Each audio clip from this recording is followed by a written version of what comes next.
لێرە وەرزش دەکەین و لە دوای ئەوەی کە بڵێ کۆرۆنا و هۆڵەکان داخرا زۆر تەسیرێکی زۆری هەبوو کە ئێستا تازەوە دەگەڕێنەوە هەمووی نەگەڕانەتەوە هەیە نەخۆشەوە هەیە و یعنی زورۆفەکەیان وانە و یعنی ئێستاوا دەستمان پێکردەوە وردە ئینشاءڵڵا هەتا لە ماڵەوەدا دەنیشن ئافرەتەکان بێن وەرزش بکەن بۆوان زۆر باشترە.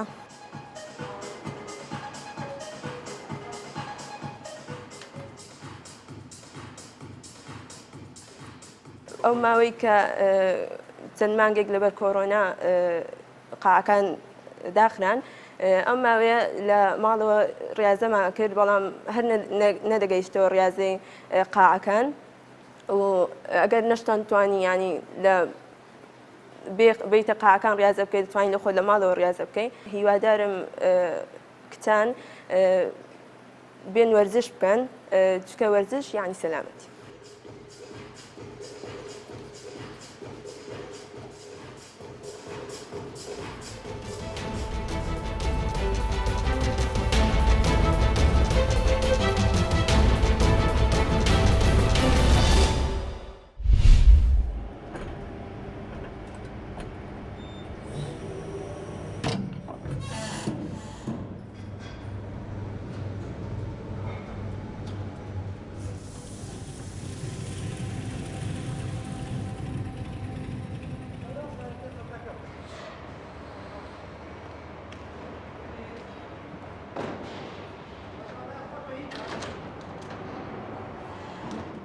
ئێمە ئەم کسەبەتانە دروستەکەین بۆ ئەوەی میوەی تێکەن سەوزۆ میوەی تێکەن و هەر لە ناو خۆیان کارە ڕیسایکلینێکە بۆ خۆی ماوادەکانی کە پاشە ڕۆشتن کۆیان دەکەینەوە و گەرمیان دەکەینیان نەن لە جیاز و وردیانەکەیانکەینەوە بە سەبەتە وە لەبەرەوەی شوێنەکەمان کشتتوکاڵی و کشتتوکاڵتیە بەرفراوانە خواستێکی زۆر لەسەر پلاستیکەکانمان هەیە لەسەر سەبەتەکانمان هەیە وە لەگەڵەوەی کە بەشی ناوخۆی خۆمان دابین دەکەین ساڵانە زۆر بێ زۆربی پارێزگاکانی عێراقیش بۆیان دەنێرین بۆیان دابین دەکەین.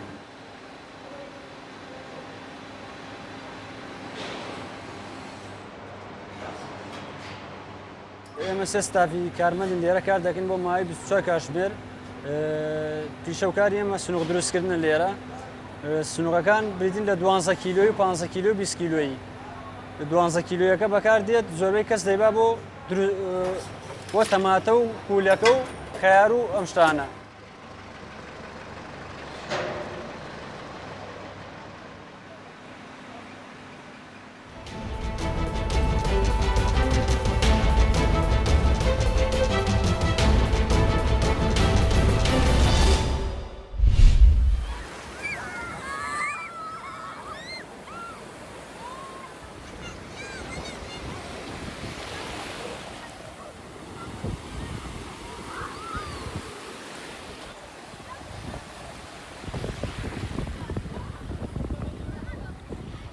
Donc on a plusieurs stages en journée, donc 2 stages le matin et 3 stages l'après-midi, donc des stages pour les jeunes, pour les enfants, des stages de voile, donc avec des fun boats, et puis jusqu'à 17h. On a aussi de la location, et ça marche bien surtout quand il y a du beau temps. Cette année on a eu beaucoup de monde, surtout quand il faisait beau.